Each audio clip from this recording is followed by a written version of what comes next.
Alrighty, so we talked a little bit about media landscapes, and now we're going to talk about the sort of conversation around legacy and new media. The distinction about between the two is in your textbook.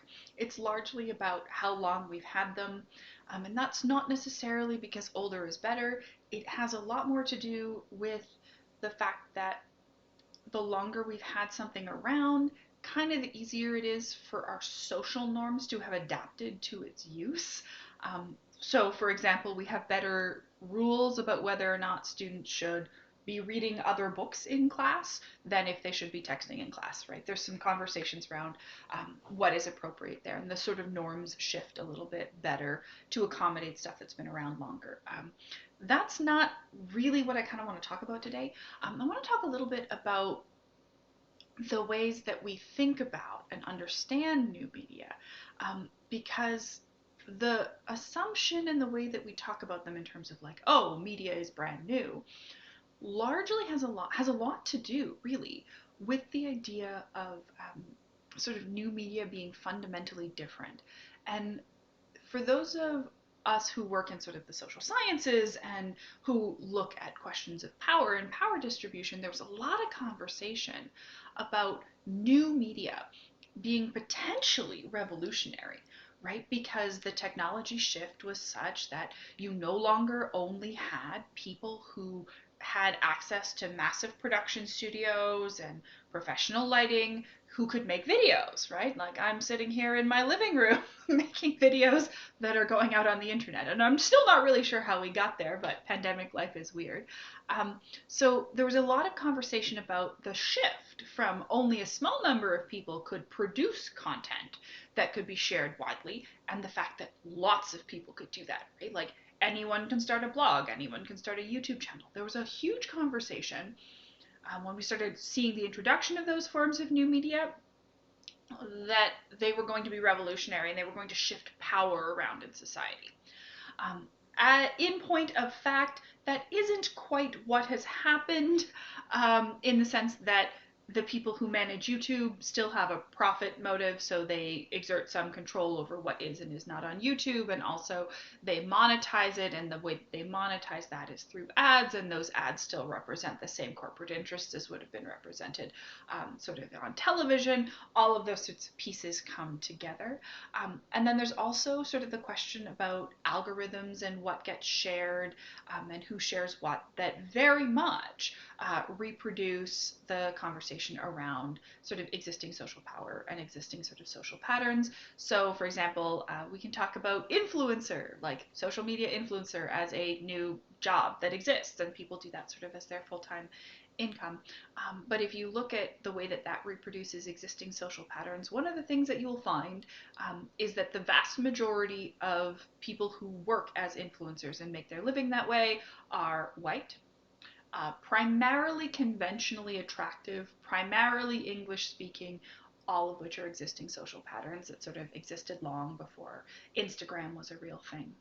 So that kind of piece about new media um, is not so much a statement of like, well, it's useless and it's not different at all.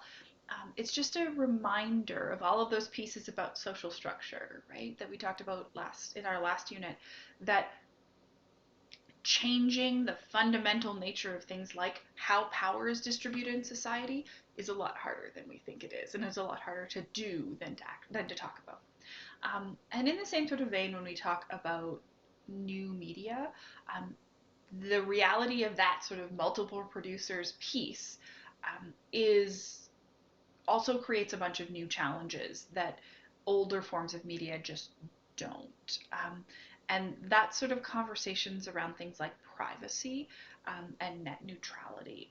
And I don't know how many of my students are old enough to have a sense of this, but I will say that I am very glad that many of the things I thought were a good idea when I was 15 are not available on the internet right now. Hmm?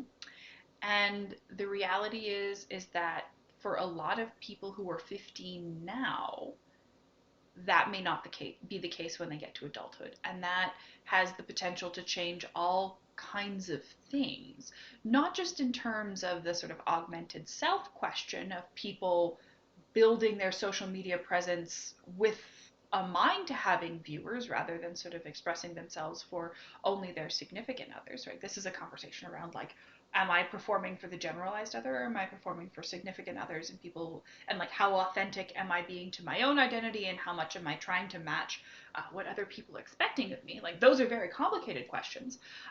But it's also in terms of a question of like, how much can you tell about a person and how much should companies be able to know, governments? There's all of these questions that are coming up around, for example, the use of smartphone apps for contact tracing for COVID, right? Because one of the challenges, at least in Alberta, when we start talking about the question of things like vaccine passports, is about, hey, wait a minute, does it make sense for the nightclub that you're going to have access to your medical data? Because that's essentially what vaccination records would have been otherwise, right? Like that's medical data. And you would never sit down and be like, yeah, I'll give my medical history to these random people that I don't know, because there's an understanding that there's a lot of space for discrimination on the basis of that, whether that's sort of like, oh, you've been in treatment for mental health. But I mean, we're also seeing that conversation around sort of vaccine status and stuff like that. Like, there are a lot of privacy considerations because there are a lot of things that people are sharing on the internet, and there's a question about how we should use that information. And this gets to be really, really complicated as soon as we start talking about the reality for the possibility for high powered computers to put things together to draw conclusions, because this is a very relatively famous story.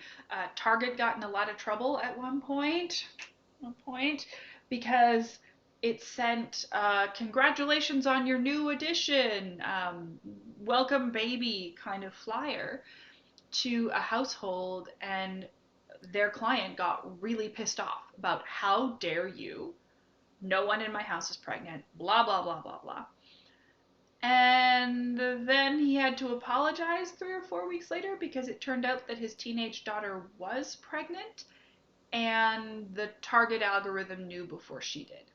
And the target algorithm knew because she had bought some like random combination of not baby things. It's not like she went out and bought a pregnancy test. She went out and like it had been like the combination of like this thing with this thing with this thing on this timeline. And the target algorithm had gone, oh, she's pregnant. Let's attempt to sell her things that are relevant to her status as a pregnant person. And that is kind of a challenging space, right? Because knowing that this person is pregnant doesn't tell you if she wants to be pregnant, especially not if her parents know she's pregnant. And it also sort of carries all of these assumptions about privacy, and that can feel really, really intrusive. So those conversations become more important around sort of this conversation. There's a lot of discussion in, for example, like the insurance world about like, oh, well, we can correlate this kind of word use with the development of migraines, and so like you can ascertain a lot of things from people's sort of what they are and are not sharing, the words that they're using. And there's a lot of conversations about whether or not that should be possible or permissible, right? Like obviously the computers can do it, but that doesn't necessarily mean that as a society we need to allow them to use that. And that's sort of what I mean when I talk about the difference between like legacy media and new media, is that we're pretty sure how to regulate and respond as a society to television, right? Like there are content warnings. You can't put explicit sexual content on at 10 o'clock on a Saturday morning. Like there's all of these pieces. We know how to regulate that. The reality of what new media can kind of do is actually a lot more complicated, and we haven't sort of figured out what that looks like in terms of making sure that that media aligns with social norms, especially as those social norms are shifting. So that's, I guess, like an introduction to some concerns and legacy in new media, but there we go.